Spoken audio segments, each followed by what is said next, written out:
ॐ नमो भगवते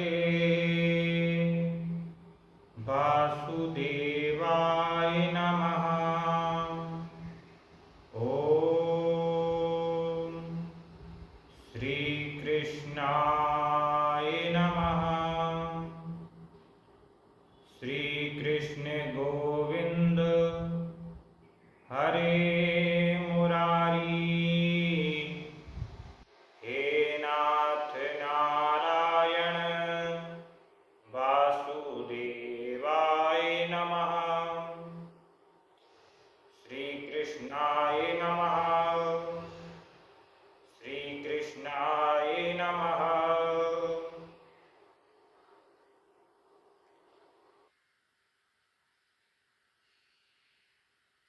ओम नमो भगवते वासुदेवाय नमः। श्री कृष्ण भगवान के चरणों में कोटि कोटि नमन। मां नर्मदा जो मध्य प्रदेश की जीवन दायिनी है, जिनके दर्शन मात्र से ही जीवन सफल हो जाता है, ऐसी अमृतमयी मां करुणामयी मां के चरणों में कोटि कोटि नमन। जिनकी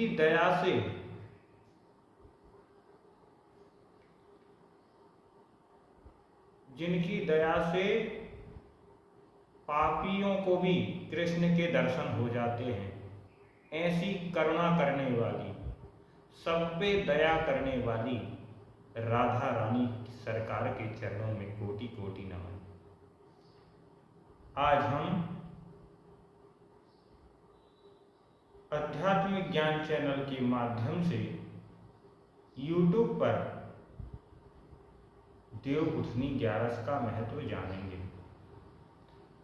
देवउठनी ग्यारस क्यों मनाई जाती है और इसमें देवउठनी ग्यारस में का व्रत करने से हमें क्या फल मिलता है।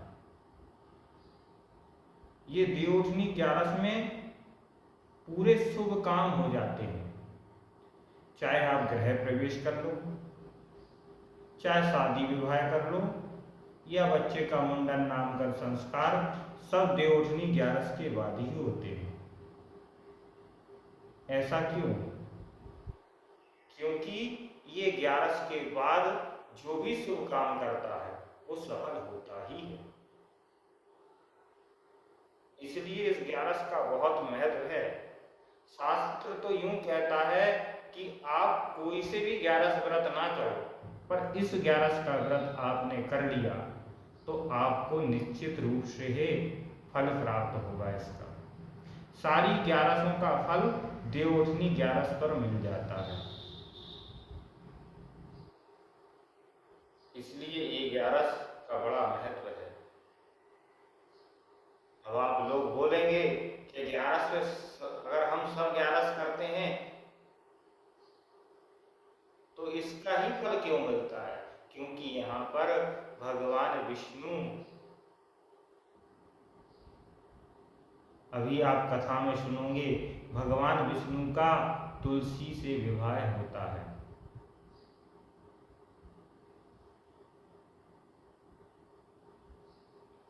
और तुलसी जी कौन थी और क्यों हम तुलसी विवाह देवउठनी ग्यारस पर करते हैं, इस कथा का सुनने का भी बड़ा महत्व है। पुराण कहता है कि जो तुलसी विवाह कथा सुनता है उसके जीवन में निश्चितता ही एक आनंद की अनुभूति होती है, और एक मनोकामना, अगर आप तुलसी विवाह की कथा से पहले उस मनोकामना को बोल दो तो निश्चित ही रूप से भगवान शालिग्राम आपकी कामना को भी पूरी करते हैं। परंतु एक नियम है, जब भी आध्यात्मिक सत्संग हो या आध्यात्मिक चर्चा हो या ज्ञान की कोई भी बात आती है तो उसको मन से सुनना चाहिए। हम बार बार कथा में यही कहते हैं कि मन से सुना, मन से काम अगर आपने किया वो कभी असफल नहीं होता, और जिसमें मन ही न लगे वो काम आपको असफल होगा, वो आपका काम बेकार निश्चित होगा। इसलिए मन को लगना जरूरी है। और मन काहे में लगेगा? मन लगेगा भगवान नाम में। इसलिए हम 2 मिनट भगवान नाम की कीर्तन करेंगे बिना संगीत में। उससे पहले मैं आप सभी वृद्धजनों को, ब्राह्मण जनों को, संत जनों को मेरे YouTube चैनल से आपको प्रणाम करता हूँ।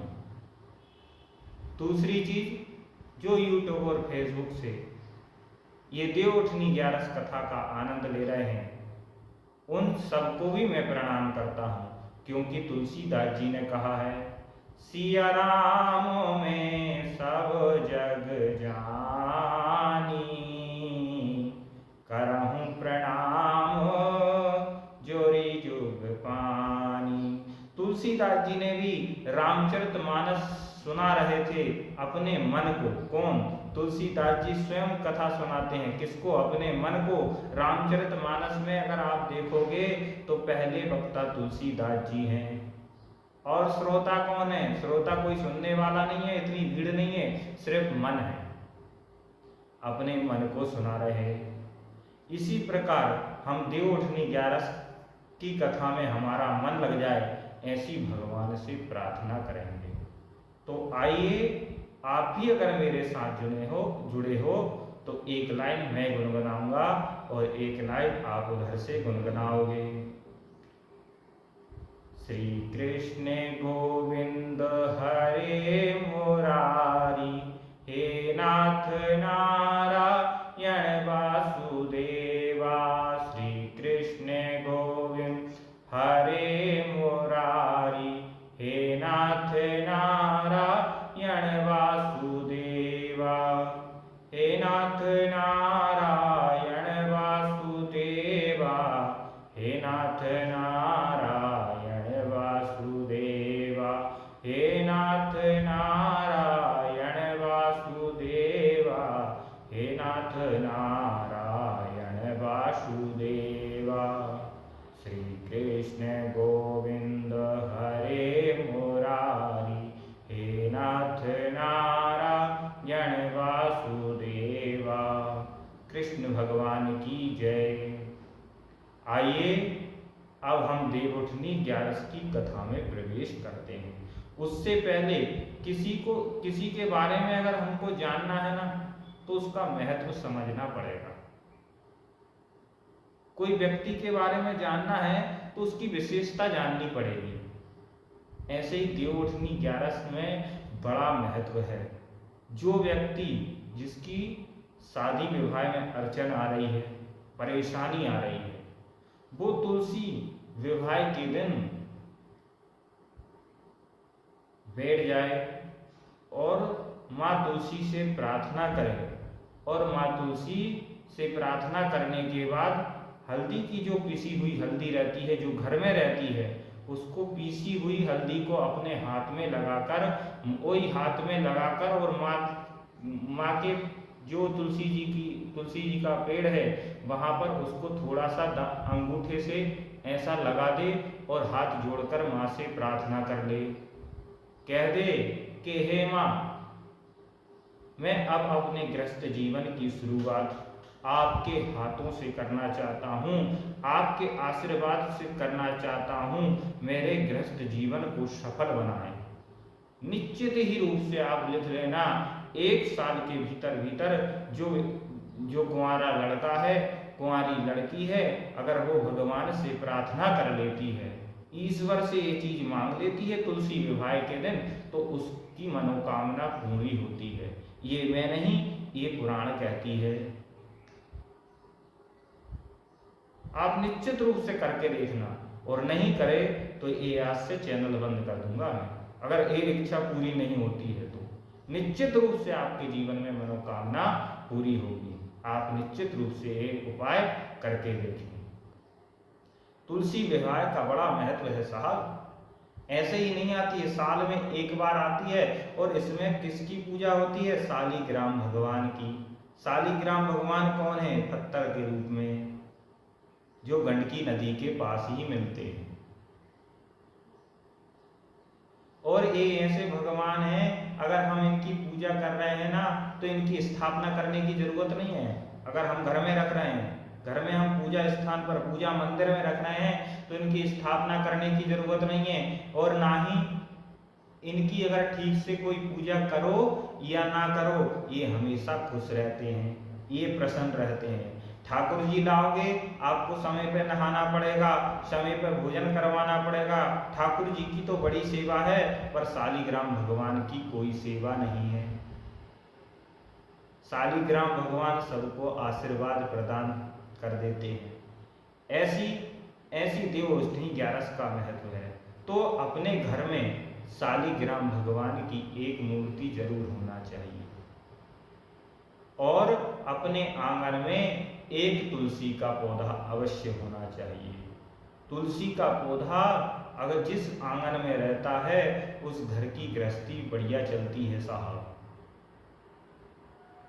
तुलसी हमारे जीवन में, आप एक पत्ती खा के तो देखिए, आपको रोग, आपके घर में रोग कभी आएगा नहीं।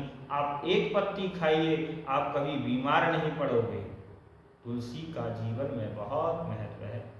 इसलिए हमारे संतों ने, महात्माओं ने कहा है, एक घर में एक तुलसी का पेड़ जरूर होना चाहिए।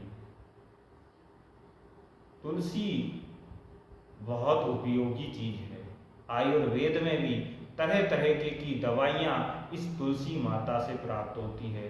तुलसी माता ने हमको जीवन में सब कुछ तो दिया साहब। जिसको बीमारी है, उसको अगर तुलसी पिला दो तो वो ठीक हो जाता है।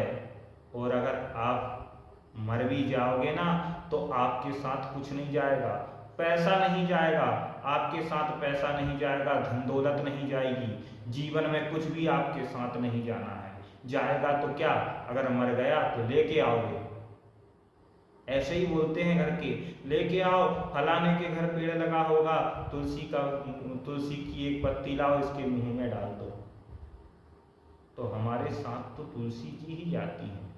तो जो साथ जाएगा उसको घर में होना चाहिए कि नहीं। पैसा आपके साथ जाएगा? नहीं जाएगा। पैसा आपके साथ कभी नहीं जाएगा। आपके साथ मोटरसाइकिल नहीं जाएगी, आपके साथ बंगला नहीं जाएगा। कितना ही बड़ा बंगला बना लो, कर करके मर जाओ और महल तान दो, पर आपके साथ नहीं जाना है। तो जाएगा क्या? तुलसी जी का पेड़, तुलसी जी की पत्ती आपके मुख में होगी। मरते टाइम पर तुलसी जी की पत्तियां मुख में डाली जाती है। तो तुलसी हमारे लिए क्या नहीं है, सब कुछ है। आइए हम देवोत्थी 11 की कथा में प्रवेश करते हैं। एक समय की बात है, एक जलधर नाम का एक व्यक्ति रहता था और विंदा नाम की सुकन्या रहती थी। विंदा का विवाह जलंधर से हो गया। विंदा इतनी पतिव्रता थी, इतनी पतिव्रता थी कि पूरे नियम को पति जलंधर के अलावा किसी को देखती तक नहीं थी। और पतिव्रता नारी की शक्ति बहुत बड़ी है। आप अनसुईया जी की कथा सुनोगे साहब, तीनों देवता, पतिव्रता नारी की कथा में आप देखोगे कि पतिव्रता नारी की का महत्व क्या है। जो पतिव्रता नारी रहती है ना, उनमें शक्ति क्या है। देवी तुल्य तीनों देवता को गोद में खिला रहे हैं, तीनों देवता को गोद में खिला रही हैं। ये पतिव्रता नारी की शक्ति रहती है। तो पतिव्रता विंदा भी बड़ी पतिव्रता थी और भगवान विष्णु की आराधना करती थी। भगवान विष्णु की आराधना करना और जलंधर जो बोले वो उसका नियम का पालन करना, ऐसे में विंदा की शक्ति बहुत अधिक बढ़ गई और जलंधर की ताकत 100 गुनी बढ़ गई। अब तो जलंधर राक्षसी रूप में राक्षसी जैसा वार्तालाप करने लगा और वो अपने आप को भगवान समझने लगा। जब भगवान समझने लगा तो देवताओं पर प्रहार करने लगा, देवता पर आक्रमण कर दिया। इसको अपनी शक्ति पर बड़ा अभिमान आ गया। देवताओं पर आक्रमण कर दिया, देवताओं को हराने लगा, क्योंकि पतिव्रता नारी की शक्ति इसके साथ थी, पतिव्रता नारी का धर्म इसके साथ था। तो ये सब जगह से विजय होते चला जा रहा था। इसने देवताओं को मारना पीटना चालू करा, संतों को पीटना चालू करा। ये बड़ा दुष्ट होते गया। अब देवता लोग भागे भगवान विष्णु के पास और भगवान विष्णु से कहने लगे, त्राहि माम भगवन् शरणागतं भगवन्, त्राहि माम भगवन् शरणागतं भगवन्। त्राहि माम प्रभु, त्राहि माम शरणागतम, मैं प्रभु आपकी शरण में हूँ, हम लोग आपकी शरण में हैं। हे प्रभु आप जागिए। भगवान विष्णु की आंखें खुली। भगवान विष्णु अद्भुत रूप में हैं, शंख चक्र गदा पद्म लिए हाथ में हैं और मुस्कान मीठी सी। भगवान हमेशा मुस्कुराते रहते हैं। यही संदेश वो भक्तों को, सभी दुनिया वालों को देने चाहते हैं कि दुनिया में कुछ नहीं रखा, अगर जीवन में खुश रहना है, प्रसन्न रहना है तो जो जिस स्थिति में है वैसी स्थिति में रहिए, परंतु चेहरे पर मुस्कुराहट लाइए। आज का समय बड़ा बेकार है साहब, चेहरे पे मुस्कुराहट नहीं है। अपना जीवन में दिन में अगर 4 चीजें अच्छी हो गई तो उसमें खुशी नहीं है, एक चीज बेकार अपने मन के खिलाफ हो गई उसमें ही दुखी है और पूरा दिन बेकार कर लेते हैं।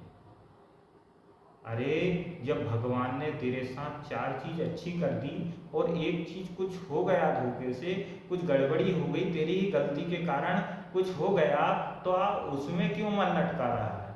4 चीज अच्छी भी तो हुई है ना।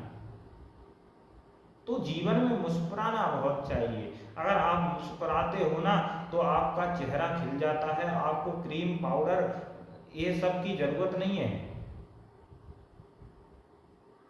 क्रीम शेविंग करने की कोई जरूरत नहीं है। अगर आपके चेहरे पर मुस्कुराहट है ना तो आपका चेहरा खिला रहेगा। ब्यूटी पार्लर जाने की जरूरत नहीं, मसाज करने की जरूरत नहीं, कुछ करने की जरूरत नहीं, जीवन में खुश रहना ही बहुत बड़ा है। इसलिए भगवान विष्णु हमेशा मुस्कुराते रहते हैं और मंद मंद मुस्कुराते हुए देवताओं से कहते हैं, हे देवतागण आपका आना कैसे हुआ? देवतागण कह रहे हैं, हे भगवान हम बड़े परेशान हैं, हम बड़े दुखी हैं। देवताओं ने बड़ी अपनी दुख भरी कहानी सुनाई कि जलधर आता है और हमको मारता पीटता है, हम पे बड़ा अत्याचार कर रहा है। भगवान विष्णु ने कहा, ठीक है आपकी समस्या दूर हो जाएगी। भगवान विष्णु को उपाय सोचा और भगवान विष्णु ने जलधर का रूप बनाया और विंदा के पास चले गए। विंदा ने जलधर समझ लिया, विंदा का पतिव्रता धर्म नष्ट हो गया और जलंधर की शक्तियां कम हो गई, देवताओं से परास्त हो गया, जलधर की मृत्यु हो गई। ये सारी घटना विंदा को पता लगी। विंदा ने कहा, ये तो भगवान विष्णु की गलती है, भगवान विष्णु ने मेरे साथ बड़ा अन्याय किया। तो फिर क्या किया विंदा ने? विंदा ने भगवान विष्णु को श्राप दे दिया, हे विष्णु भगवान मैं आपकी परम भक्त थी, परंतु आपने छल से आपने एक पत्थर दिल होकर मेरा पतिव्रता धर्म नष्ट कर दिया और मेरा पति का स्वर्गवास हो गया। तो मैं आपको श्राप देती हूँ कि आप पत्थर बन जाओ। अब भगवान विष्णु को श्राप नहीं लगता, भगवान को श्राप नहीं लगता, पर भक्तों के कारण भगवान पत्थर भी बन जाते हैं। ये भक्तों के लिए सब कुछ करने के लिए तैयार हैं साहब। द्वापर युग में छचिया भर दूध पर, छचिया भर दही पर गोपियां नाच नचा रही हैं इनको। अब आप समझ रहे क्या भगवान दही के भूखे हैं? भगवान को दही नहीं मिल सकता? अथाह दही है, जहां से चाहे वहां से खा सकते हैं, पर एक गिलास दही, गोपी कह रही है एक गिलास दही लीजिए प्रभु, और परंतु जब दही जब मिलेगा जब आप नाच दिखाओगे। ये साहब नाच दिखा रहे हैं। ये तो अद्भुत है, इनकी माया, इनकी लीला अपरंपार है, इनकी बात ही निराली है। ये भक्त के लिए सब कुछ बन जाते हैं। भगवान विष्णु 78 रूप में बन गए। लक्ष्मी जी को सारे देवताओं को पता लगा। देवताओं ने वृंदा से क्षमा याचना करी और कहा, हे देवी, ये इसमें भगवान विष्णु की कोई गलती नहीं है। जलधर अपनी शक्ति का उपयोग गलत कर रहा था। वृंदा के आंख में आंसू आ गए, ये मैंने क्या कर दिया, ये मैंने क्या कर दिया। और भगवान विष्णु वृंदा के मन में खिलाव आ गया, ऐसे परम दयालु क्यों ना मेरे पति बन जाए। तो देवताओं ने आशीर्वाद दिया कि अब आपका जन्म पौधे के रूप में होगा, और जब पौधे के रूप में होगा तो आपका नाम तुलसी होगा, और तुलसी होगा तो आपका विवाह शालिग्राम से कर दिया जाएगा, भगवान विष्णु से कर दिया जाएगा, और आप अजर अमर रहोगी। जब तक आपका पौधा जिस घर में रहेगा उस घर में सुख शांति हमेशा बनी रहेगी।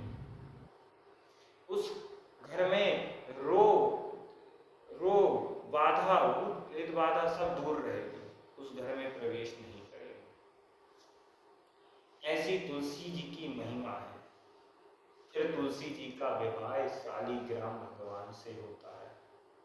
शालिग्राम भगवान से ये विवाह तुलसी जी का होता है। तो तुलसी जी, देवताओं ने, संतों ने, महात्माओं ने सबने आशीर्वाद प्रदान किया। सबने कहा जिस दिन देव उठनी की 11 के दिन जो तुलसी जी और शालिग्राम विवाह करेगा उसका जीवन धन्य धान्य से सबसे परिपूर्ण रहेगा। इसलिए हमको घर में देवउठनी 11 के दिन सुंदर सा चौक बनाना चाहिए। चौक बिछाने के बाद एक पटा रखना चाहिए। पटा रखने के बाद गन्ने का मंडप बनाना चाहिए, और गन्ने के मंडप पर भगवान शालिग्राम जी को रखना चाहिए, तुलसी मैया को रखना चाहिए, और मंगलिक विवाह करना चाहिए। और जो स्त्री पुरुष ऐसे करते हैं घर में तो उनका जीवन गृहस्थी बढ़िया चलती है, उनके गृहस्थी में कोई बाधा आती नहीं है। अगर कोई नक्षत्र आपकी गृहस्थी में कोई दोष आ रहा है आपके घर में, बार बार आपकी गृहस्थी ऐसी हो रही है कि बार बार आप अच्छे से तो रहना चाहते हो, पर कोई बात ऐसी बन जाती है कि आपके घर में लड़ाई हो जाती है, तो आप जो पति पत्नी तुलसी जी का विवाह अपने घर में कराता है उसकी गृहस्थी बढ़िया चलती है, उसकी बुद्धि सही रहती है, और गृहस्थ जीवन को वो लेकर साथ चलते हैं। इसलिए घर में तुलसी विवाह करवाना चाहिए। अगर घर में तुलसी विवाह अगर अपन से हो रहा तो ठीक, अगर और अच्छा करवाना चाहें तो घर में जो ब्राह्मण हो उनसे तुलसी जी की पूजा करवानी चाहिए।